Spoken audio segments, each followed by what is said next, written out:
Olá, muito boa noite para você. Seja bem-vindo a mais um programa Entrevista Coletiva aqui na tela da Band Amazonas para Manaus e mais 22 municípios do estado. Eu sou Neto Cavalcante, me acompanha na bancada neste programa de hoje o jornalista Luiz Henrique Almeida, que é repórter do Grupo Bandeirantes de Comunicação. A nossa conversa de hoje é com o deputado estadual Dermilson Chagas, do Podemos do Amazonas, a quem eu agradeço a presença. Seja bem-vindo à Band e ao programa Entrevista Coletiva, deputado. Eu que agradeço, né, a oportunidade de estar prestando conta do nosso mandato. Agradeço à Band por essa oportunidade também e fico sempre à disposição que houver necessidade para falar mais sobre o nosso trabalho. E é realmente uma prestação de contas aqui, deputado, que a gente se coloca à disposição para fazer esse meio de campo entre o gestor público, entre o político e entre a população que nos assiste. E aí eu peço, muita gente já o conhece, a última eleição, mais de 30 mil votos, mas para quem não o conhece, puder se apresentar de forma sucinta, que a gente vai conversando mais aqui ao longo do programa. Olha, sou o Dermilson Chagas, né? Formado em administração, fiz o curso de Direito, até o 4º período, comecei contabilidade. Hoje estou como deputado, representando aí os nossos eleitores do Estado, como deputado de oposição. Então, meu desempenho está em cima daquilo que nós estamos vendo como erros do governo, né? Apontando as corrupções, apontando os equívocos de atitude administrativa que tem sido. Então, resumidamente, o Dermilson é esse cidadão, formado em administração, que fez direito e contabilidade, os dois últimos não formei, mas hoje estou como deputado de oposição. O senhor, como deputado, tem experimentado os dois lados da moeda. Já foi situação, já foi líder do governo na época de Amazonino Mendes, agora se coloca como oposição. Como é que é viver esses dois lados? São lados bem opostos, né? Uma, você defende um governo dentro de uma proposta, dentro de uma política. Se a oposição é simplesmente você focar na gestão, ver os erros, apontar esses erros e com isso a gente faz um trabalho também de denúncias aos órgãos competentes para poder apurar a veracidade disso. Então, são lados opostos, bem diversos do que está acontecendo. O amazonino, uma pessoa que ficou no cargo por um ano, no governo tampão, e agora como oposição do governo eleito, que tem uma gestão por 4 anos. O senhor, nesse período de fiscalizar, de ser da oposição, como é que faz assim a agenda entre a fiscalização e olhar para o povo, a necessidade, o que a população está precisando? Olha, em relação a fiscalizar o governo, você tem que se dedicar, tirar um tempo, você tem que passar pela madrugada, ter assessores na área de direito, de economia, da contabilidade, assessores na área do meio ambiente, para poder te apoiarem nas decisões que você vai tomar e naquilo que você vai apontar como os erros. Onde a gente encontra mais erros nas licitações e na execução de vários trabalhos do Estado. Então a gente encontra o outro lado do Dermilson, que vai encontrar os seus eleitores, procuramos separar um tempo dentro daquilo que aparece, daquilo que a gente vê que é necessário, para poder discutir a questão do seguro-defeso, a fraude, a questão da agricultura, a questão do dia a dia mesmo, Zona Franca de Manaus. Então a gente encontra um espaço dentro da pauta que vai surgindo durante todos os dias e assim a gente vê que dá para encaixar um pouquinho de tudo. Luiz. Deputado, nesse período de pandemia, né, acredito que o trabalho de vocês teve bastante dificuldade, né, inclusive de poder chegar um pouco mais dos interioranos, né, dos ribeirinhos. E agora há pouco o senhor falou sobre o seguro-defeso, né? A gente tem visto uma série de situações infelizes, né, acontecendo com vários pescadores aqui no estado do Amazonas, inclusive de fraudes no próprio saque, né, do seguro-defeso deles. Como é que vocês têm atuado para ajudar esses ribeirinhos? O pescador, ele tem a programação para recebimento. Quando ele não recebe, ele chega na boca do caixa, ou na casa lotérica, ou na própria Caixa Econômica, existe uma informação para ele de que houve por exemplo, um saque, uma transferência ou um Pix. E aí ele tem que fazer uma denúncia em relação a isso. Na própria Caixa Econômica, ou fazer um BO na delegacia para comprovar a veracidade disso. O que acontece? Muitos receberam auxílio emergencial e fizeram o cadastro do seu benefício em telefones alheios de outras pessoas. Essas informações foram roubadas. E o uso dela veio agora, dessas informações. Quando caiu um dinheiro na conta, essas pessoas se aproveitaram do pescador e sacaram ou transferiram ou fizeram um Pix da conta do pescador para outra conta. Então, é muito grave o que tem acontecido. Fazemos denúncias sempre à Caixa Econômica, que é o órgão responsável pagador, e até a Polícia Federal também. Mas, geralmente, está entrelaçado nas informações que essas pessoas fizeram em outros telefones. Isso que o senhor citou, parece assim que todo mundo tem telefone, todo mundo tem acesso à internet, né? A gente busca, claro, facilitar os serviços, mas assim, quando você submete a uma pessoa que é pobre, que não tem, né, tanto meio quanto quem pensou na ideia, acaba excluindo um pouco, né, o cidadão e fica sujeito a esse tipo de ação.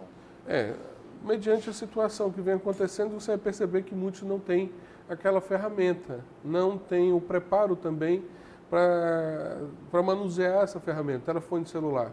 Muitos têm um telefone simples, não tem com Android, não tem com iOS, né, que é um iPhone. Então, eles precisam de alguém para auxiliá-los. Então, você percebe que existe muito a falta de conhecimento e a falta também dessa ferramenta. E, com o tempo, Neto, você vai perceber que ela veio para ficar. Porque a carteira de identidade vai ficar no teu telefone, como já a carteira de motorista, o teu CPF também. Tua carteira hoje de trabalho já não é mais física, é virtual também. Então, todos nós vamos ter que aprender a manuseá-lo de uma forma ou de outra. Até no governo federal você vai precisar de uma senha única, né, fazê-la para poder ter direito a várias situações, certidões, informações diversas, até sobre processos que vão abrir contra você. Você citou carteira de trabalho. Você, durante a carreira, foi superintendente do Ministério do Trabalho e Emprego aqui.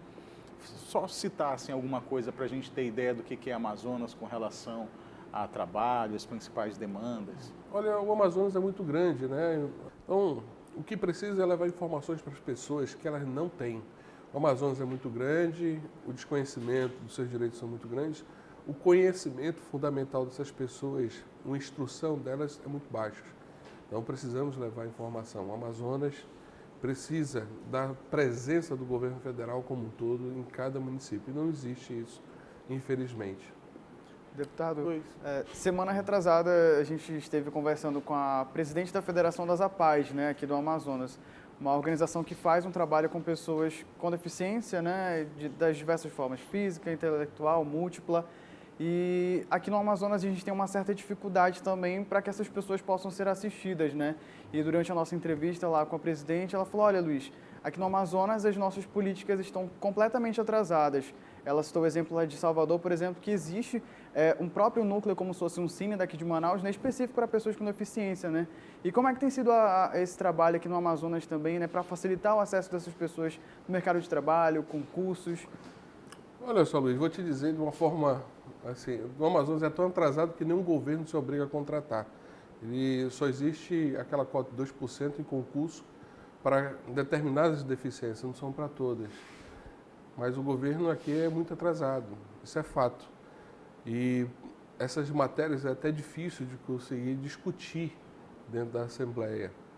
Precisa de mais sensibilidade, mais compreensão para que essas pessoas tenham uma oportunidade no mercado de trabalho. Quem tem uma necessidade especial, ela precisa de carinho e atenção, e essas pessoas são produtivas. Nós temos que tratá-las como pessoas comuns, mas que com carinho especial. Então, hoje, o governo tem até dificuldade de contratar essas pessoas, a não ser pela própria regra do concurso público. Mas, por exemplo, aqui na Secretaria de Emprego e Trabalho, não existe um setor para isso. Nunca houve, a verdade é essa. E o contingente de pessoas é muito grande. Então, o que precisa para essas pessoas hoje é mais carinho e atenção para poder essas pessoas terem essa oportunidade no mercado de trabalho. Na CLT, existem as cotas que são obrigadas a cumprir, que é acompanhado pelo Ministério do Trabalho, pela fiscalização, junto com o Ministério Público também do Trabalho. Tem empresas que não cumprem porque não conseguem atingir a quantidade de pessoas necessárias pela cota. Sim.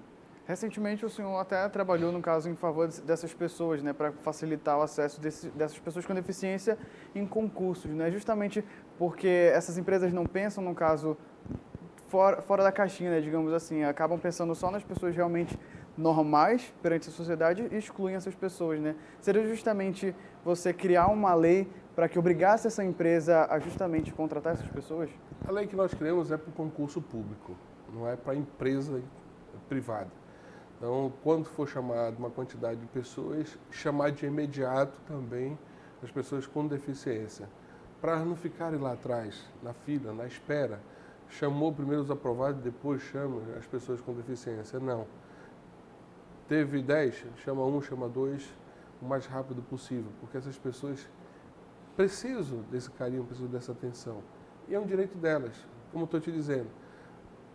A cota é para quem consegue fazer uma prova e se habilitar. Agora, tem outras deficiências que as pessoas não conseguem fazer as provas e não conseguem a oportunidade no mercado de trabalho. Já a empresa ela é obrigada a contratar as deficiências que podem executar algum tipo de trabalho, como síndrome de Down e outras mais.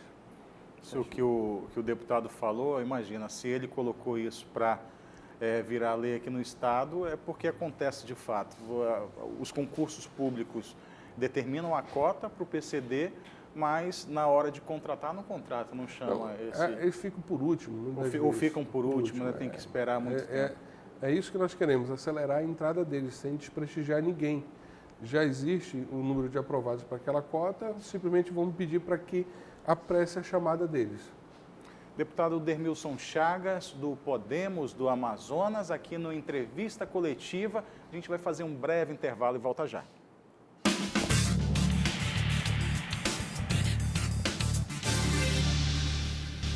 De volta com o programa Entrevista Coletiva, aqui na tela da Band Amazonas, recebendo o deputado estadual Dermilson Chagas, do Podemos.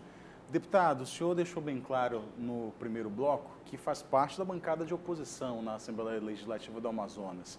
24 deputados de oposição que a gente conta forte, 2 ali, o senhor e o deputado Wilker Barreto.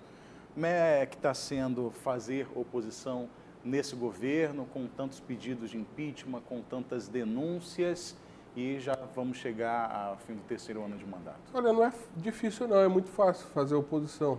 É um governo que erra muito, é inexperiente, é um governo que é rodeado de pessoas que nós já conhecemos, sabemos onde vão errar, então fica fácil hoje ser oposição. É um governo que erra por si só.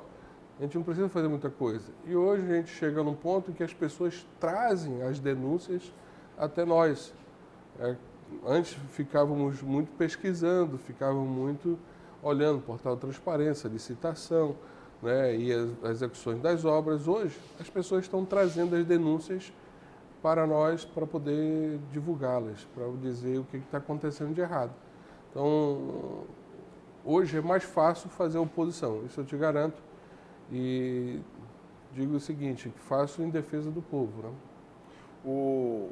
Quando você está no poder e tem oposição que faz ataques, na verdade, quando você está no poder, tem muita gente que critica. Né? O governador tem os seus críticos e acaba que a oposição, como fala o que aquele crítico quer ouvir, ele se torna alguém com grande repercussão, alguém que acaba tendo um destaque. O senhor tem sentido isso também, como um porta-voz da população? E como é que o senhor tem visto a classe política? O que o povo tem falado? Olha, vou responder de trás para frente. Primeiro que a classe política cada vez está maculada, cada vez está com a imagem mais complicada, né? Porque a população quer uma resposta daquilo que está afetando ela. Saúde, educação, segurança, políticas públicas. Então, existe uma ausência disso. Tá? Por exemplo, o governo do federal manda rancho e o governo distribui como se fosse dele. E o povo sabendo que aquilo não é do governo do estado. como está acontecendo com os pescadores. Então, as pessoas ficam olhando assim, pô, mas isso aqui não é tua, isso aqui tu está te apropriando dessa política. Quando aparece o político, as pessoas olham para ela e dizem assim, você está mentindo para a gente, porque hoje ele tem um telefone, a informação está chegando em todos os municípios, né? As pessoas estão mais atentas às informações, então o que a gente percebe é que as pessoas não mudam o seu comportamento, acham que estão tirando proveito e as pessoas estão te olhando de uma forma muito triste. Quando ela não tem do político a resposta que ela quer para falar da saúde, como passamos pela pandemia, como passamos pela segurança pública, para falar o que aconteceu desse terrorismo que houve na cidade de Manaus, em que o governo se acanhou, onde o governo se apequenou, onde o governo se acovardou, tá? Mostrou que existe todo um conluio ali por trás desse processo e a população ficou refém. Então, ela procura o político. Cadê o político fulano de tal? Cadê o Beltrano? Cadê aquele deputado federal? Porque o cara quer discutir segurança pública, mas qual é a segurança pública? Aquela que traz o benefício social na política salarial para o servidor público? Ótimo, estou a favor. Qual é a política para o povo da segurança pública? São duas políticas, e tem gente que só discute o benefício. E a política para a sociedade, como é que fica? Então, a pessoa cobra, o cidadão cobra. Quando ela não encontra o político, fica difícil. Quando o político enriquece no próprio cargo, as pessoas todas estão sabendo hoje. Não existe hoje a ocultação das informações. As pessoas divulgam pelo celular uma foto, uma imagem, uma notícia simples viraliza muitas vezes, que é um vídeo trabalhado. Então, o político que a sociedade quer é aquele que esteja presente na vida dele para falar a dor dele. E existe muita omissão disso. Temos 2 deputados de oposição e 22 da base do governo, praticamente. Como é que fica isso? Por que essa proporção? Aí tem que perguntar. Por que só 2 de aí tem 24? Aí tem que perguntar deles, né? Por que eles estão lá? Eu sei porque estou aqui. Porque eu vi que o governo não tem capacidade de gerir o Estado. E o resultado está aí. Um governo com 4 operações na casa dele, comprovando que houve desvio de dinheiro em vários órgãos, né? Em várias secretarias está latente isso, e só tem 2 deputados denunciando tudo isso. Então, a população está sofrendo lá porque não tem saúde, não tem segurança, não tem educação. E um Estado que só arrecada dinheiro à custa do povo do Amazonas, cadê as políticas? Não tem material, falta pagar salário de vários profissionais, nos hospitais estão vazios, faltam os equipamentos, cadê o dinheiro? Então, por que estão lá? Eu não sei. Cabe à sociedade analisar com carinho, com atenção, para saber o que está acontecendo. O momento está chegando. É só com a eleição que, com voto, se escolhe, bem ou mal, o seu político. Deputado, falando em governo, no passado a gente passou por muitos perrengues, né, digamos assim, pandemia, reajuste nos valores de preço da cesta básica, enfim, várias coisas, inclusive em relação à energia elétrica, né, que é algo assim tão precioso que hoje em dia ninguém praticamente vive, né, sem energia elétrica para fazer praticamente quase tudo. O governo do Amazonas havia feito um reajuste, né, em relação à energia elétrica aqui no estado, mas recentemente o STF derrubou, né, esse decreto. Como é que foi a tratativa para que isso pudesse acontecer? Deixa eu te falar, não é reajuste na tarifa. Existe uma coisa chamada margem de valor agregado. Isso, na composição do imposto de substituição tributária, ele está lá embutido. A população, ele não aumentou a energia. Na composição do imposto de substituição tributária, ele aumentou em 150%. Quando ele aumentou, ele transferiu para o cidadão esse reajuste dos valores da energia. Né? É consequência. Houve uma discussão lá no Supremo, uma ADIM que derrubou o decreto do governador que devia ter passado pela Assembleia. Eu entrei com um projeto de decreto legislativo para derrubar. A base do governo preferiu ficar calada, não botar na pauta e esperou uma decisão lá. Quem perdeu com isso? A população como um todo. A ausência do poder, a ausência do político preocupado com o cidadão, fez com que o governo arrecadasse em nome do cidadão que está desempregado, que passou pela pandemia. daquele cidadão que não consegue pagar um custo de energia, porque o governador, por um decreto, ele substituiu a Assembleia, ele cometeu esse majoração, um reajuste da margem de valor agregado, repassando para o consumidor final. E o que é mais triste é que o STF modulou essa decisão, que só a partir de 2022 que ele não pode cobrar mais. Mas daqui para lá, o cidadão de bem, o pobre, aquele que está sentindo o preço muito alto da energia, não vai poder fazer nada. Mas o governo pode fazer se ele quiser. Ele pode reduzir isso, ele pode acabar com isso, porque o governo não teve uma decisão contrária ao STF dizendo eu não posso fazer nada, não pode fazer nada. Pelo contrário, só modulou dizendo que em 2022 você vai acabar com isso aqui, com essa majoração.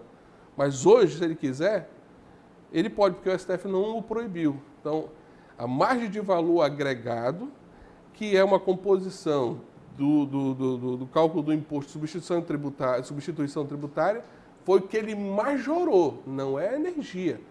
E ele ficou calado. Quanto muitos diziam que era energia, não, ele não aumentou a energia, a competência da ANEEL. Mas ele foi malandro, ele foi maldoso, ele foi, cruel com o cidadão de bem. Todos nós pagamos uma tarifa de energia mais cara por causa dessa margem de lucro agregado. Se tornou caro demais. Todo mês está aumentando o gás, a gasolina está aumentando todo mês, o custo de energia é todo mês.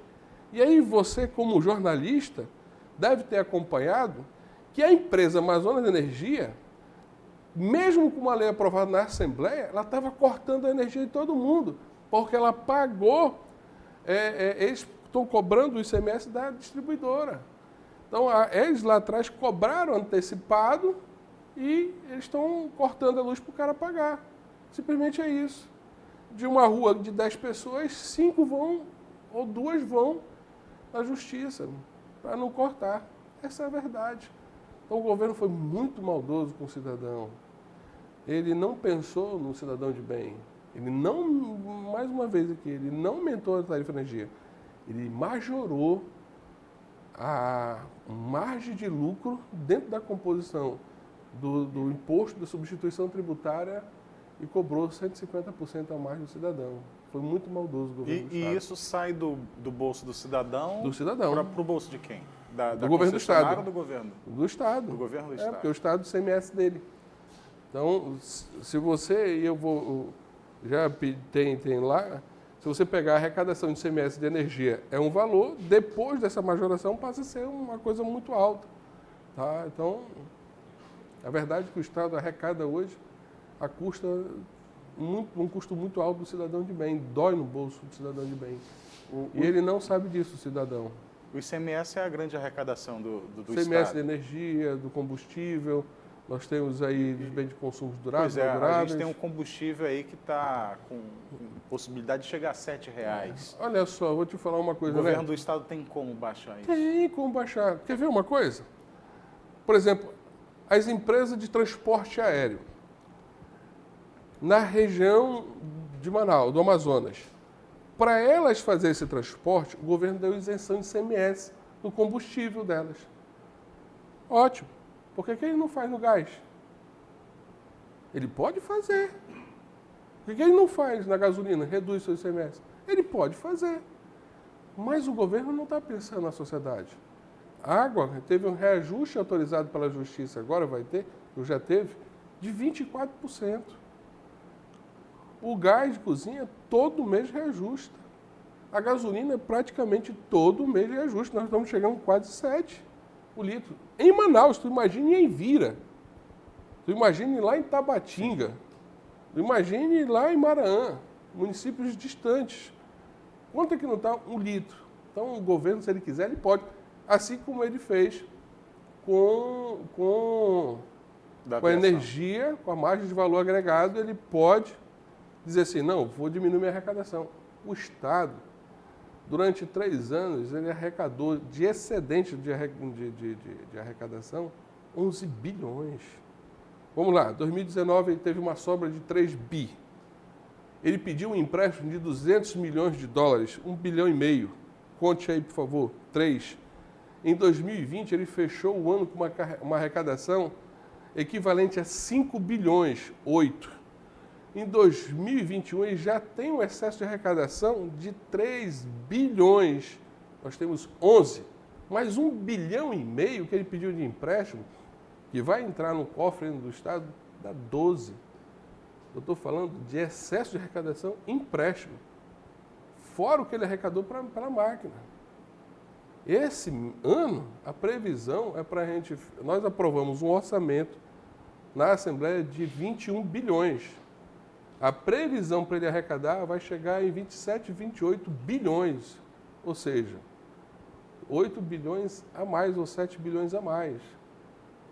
E você não vê obra nova no Estado. Deputado Dermilson Chagas, do Podemos do Amazonas, a gente está chegando ao fim aqui da entrevista coletiva. Quero desde já agradecer ao Luiz Henrique Almeida por mais uma participação aqui com a gente. Agradecer a você de casa, principalmente ao deputado que esteve com a gente aqui no programa. Eu que agradeço, estou à disposição, nos siga nas redes sociais e espero um próximo convite para a gente conversar. O tempo passa tão rápido, né? Passa rápido, 30 minutos passa rápido. Obrigado, Henrique, também. Felicidade para vocês. Igualmente. Obrigado, deputado, mais uma vez. A você aí de casa, o nosso muito obrigado. No próximo domingo, a partir das 11 horas da noite, tem mais entrevista coletiva aqui na tela da Band e nós esperamos vocês. Até lá.